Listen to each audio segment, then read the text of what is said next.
Hello friends, welcome back to my channel. This is Subhashis. आज learning video में हम लोग सीखेंगे ब्रेकआउट्स के ऊपर। ब्रेकआउट्स कई तरीके का हो सकता है। ब्रेकआउट चैनल के ऊपर हो सकता है, पैटर्न के ऊपर हो सकता है, प्राइस के ऊपर हो सकता है। तो धीरे धीरे करके मैं एक सीरीज बनाने वाला हूं ब्रेकआउट्स के ऊपर। पहले आपको कॉन्सेप्ट समझाऊंगा, नेक्स्ट वीक फिर एंट्री एग्जिट बताऊंगा, फिर दूसरे पैटर्न्स के ऊपर हम लोग डिस्कशन करेंगे आने वाले टाइम में। वीडियो अच्छा लगे डेफिनेटली वीडियो को लाइक करते रहो सो दैट कि मैं ये सीरीज कंटिन्यू रखूं। अभी देखिए, ब्रेकआउट जो मैं आज सिखाने वाला हूं वो चैनल और एक असेंडिंग ट्रायंगल के ऊपर हम लोग सीखने वाले हैं। उसके ऊपर कुछ पॉइंट्स मैं बताता हूं, फिर आप लोग आइडेंटिफाई कर सकते हो। नेक्स्ट वीक फिर मैं एंट्री एग्जिट इन डिटेल्स में बात करेंगे। तो चलिए हम लोग देखते हैं असेंडिंग ट्रायंगल पैटर्न ब्रेकआउट कैसे होता है, इसके पीछे का लॉजिक क्या है, आप किस तरीके से इसको बायर और सेलर के नजर से देखोगे।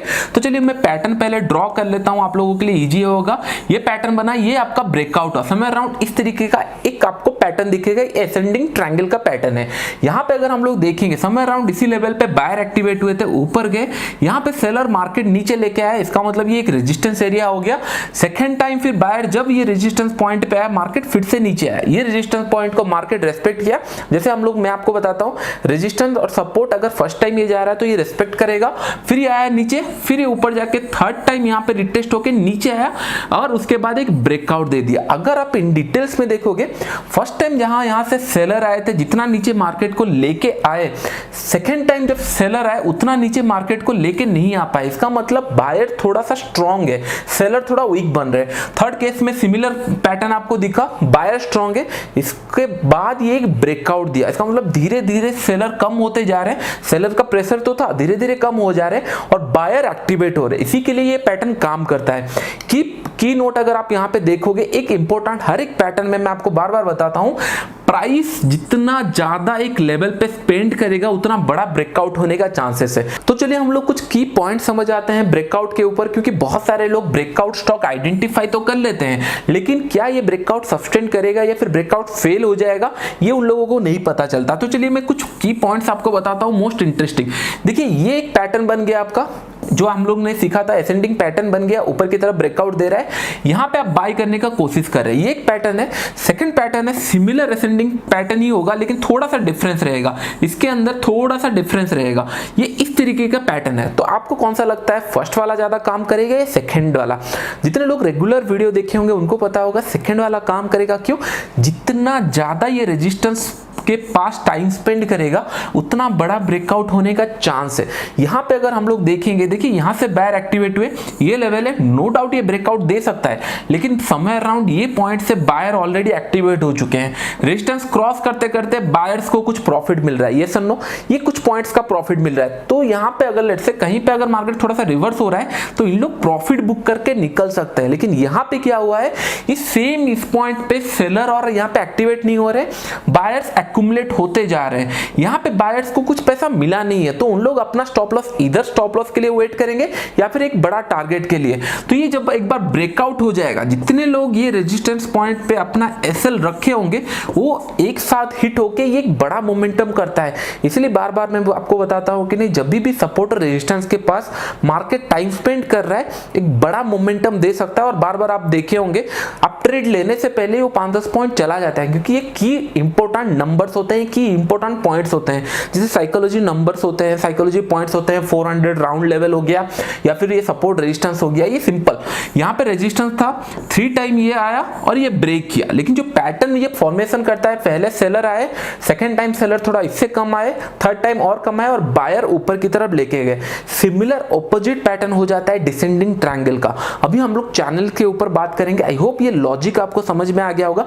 नेक्स्ट वीडियो में मैं आपको बताऊंगा, नेक्स्ट वीडियो में बताऊंगा एंट्री एग्जैक्टली करना कैसे है, क्योंकि position sizing is very important.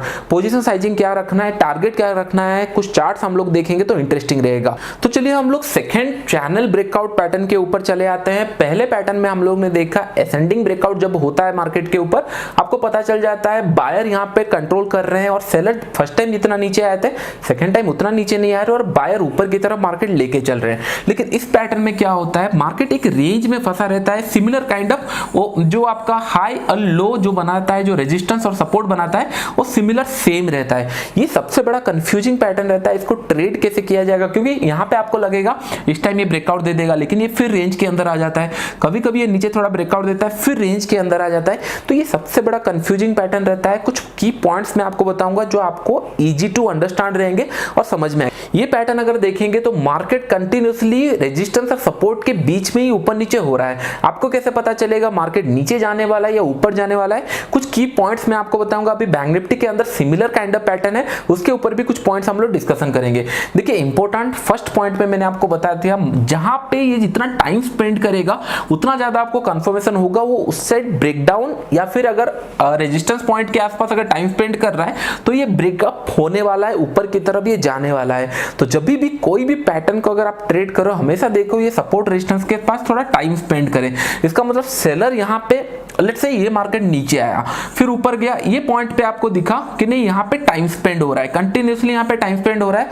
इसका मतलब बायर ये प्राइस में ट्राई तो कर रहे हैं ऊपर लेके जाने के लिए, लेकिन ऊपर नहीं जा रहा है। सेलर यहाँ पे कंफर्मेशन नहीं है, सेलर यहाँ पे एक्युमुलेट होते जा रहे हैं, बायर मार्केट को ऊपर लेके जा नहीं पा रहे। अगर ये ब्रेकडाउन होता है तो जितने सारे बायर यहाँ पे होंगे, रेजिस्टेंस देख के खरीदे होंगे, उनका भी एसएल यहाँ पे हिट होगा, तो मार्केट एक तेजी से नीचे आ सकता है। तो फर्स्ट पॉइंट हमेशा ध्यान में रखना, सपोर्ट और रेजिस्टेंस के पास कितना टाइम स्पेंड कर रहा है। अगर वो टाइम स्पेंड कर रहा है तो उसी डायरेक्शन में वो जा सकता है। सेकंड इंटरेस्टिंग पॉइंट ये रहेगा, जितने लोग ये पैटर्न्स ट्रेड करते हैं इंडेक्स के ऊपर, निफ्टी हो गया या बैंक निफ्टी हो गया, एक चीज हमेशा ध्यान में रखो, बैंक निफ्टी निफ्टी कभी भी जीरो नहीं हो सकते। अगर वो जीरो हो गया तो हर एक कंपनी भी जीरो हो जाएगा, स्टॉक मार्केट बंद हो जाएगा। तो चलिए मैं आपको कुछ की पॉइंट्स बताता हूं, इंडेक्स को कैसे ट्रेड करना चाहिए ब्रेकआउट के लेवल पे। एक चीज हमेशा ध्यान में रखो, इंडेक्स कभी जीरो नहीं हो सकता। थियोरेटिकली मे बी पॉसिबल है, लेकिन प्रैक्टिकली कभी इंडेक्स जीरो नहीं हो सकते। तो इसका मतलब यहाँ पे हमको अगर ब्रेकआउट का भी पैटर्न दिख रहा है, यहाँ पे अगर देखेंगे सेम चैनल का पैटर्न दिख रहा होगा, और यहाँ पे ये टाइम स्पेंड कर रहा है। मैंने आपको क्या बताया, सपोर्ट के पास अगर टाइम स्पेंड कर रहा है तो ये ब्रेकडाउन दे सकता है, ये सुनो।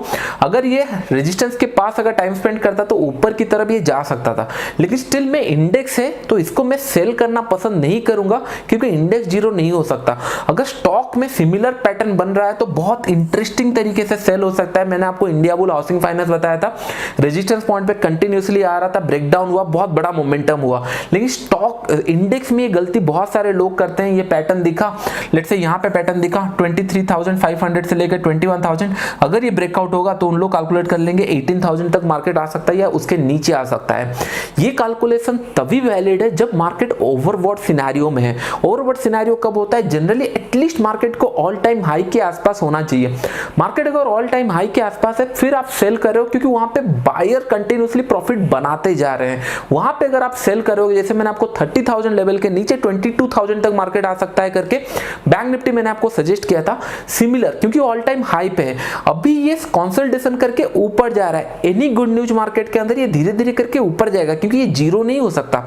अभी अगर कोई बाटा इंडिया, रिलायंस खरीद रहा है, वो होल्डिंग के लिए खरीद रहा है लॉन्ग टर्म बेसिस में, तो उन लोगों को पैसा हो गया, मार्केट को सस्टेन करने के लिए सफिशिएंट है।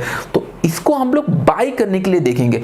बाय करने के लिए कब देखेंगे? मार्केट ऊपर जाएगा, फिर ये जहां पर रेजिस्टेंस पॉइंट पे टाइम स्पेंड करेगा, फिर एक अच्छा ब्रेकआउट देगा, तो एक बहुत बड़ा मोमेंटम हो सकता है।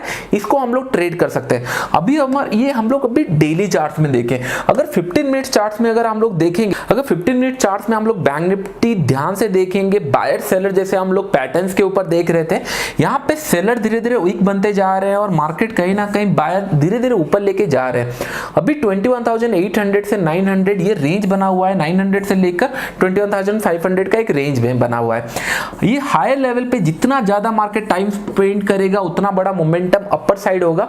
तो 21,800 से लेकर 900 के बीच में सेलर और बायर इसी रेंज में रहना चाहिए। जितना ज्यादा यहाँ पे टाइम स्पेंड करेगा उतना बड़ा मोमेंटम हो सकता है। और एक चीज ध्यान में रखो, जब हमको पता है मोमेंटम हो सकता है, ब्रेकआउट हो रहा है, लॉजिक से ये सेलर मार्केट को नीचे लेके नहीं आ रहे हैं, नीचे डीप करेक्शन करेक्शन नहीं हो रहा है, यहाँ पे देखिए डीप करेक्शन नहीं हो रहा है, हॉल्ट कर रहा है फिर एक बड़ा कैंडल बन रहा है। तो सिमिलर काइंड ऑफ पैटर्न अगर आपको इसी रेंज में दिखे तो definitely you can go for call option buying.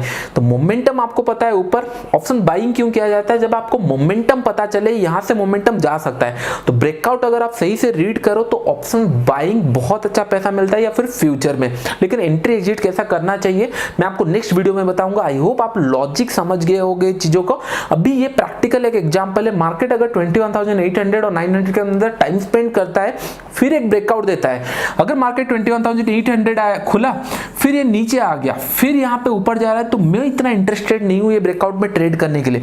लेकिन मार्केट जब तक ये हायर लेवल सस्टेन कर रहा है तो एक बड़ा ब्रेकआउट दे सकता है, तो यहाँ पे हम लोग ट्रेड कर सकते हैं।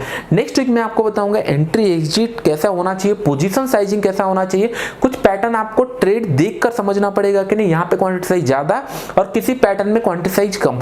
ये सारी चीजें हम लोग डिस्कशन करेंगे। अगर वीडियो अच्छा लगा डेफिनेटली को लाइक करो सो दैट कि नहीं इन फ्यूचर में आप लोगों को इसके ऊपर और पार्ट्स बनाऊं, इसके बाद दूसरे पैटर्न्स के ऊपर भी वीडियो बना पाऊं। अभी के लिए फ्रेंड्स इतना ही, थैंक यू।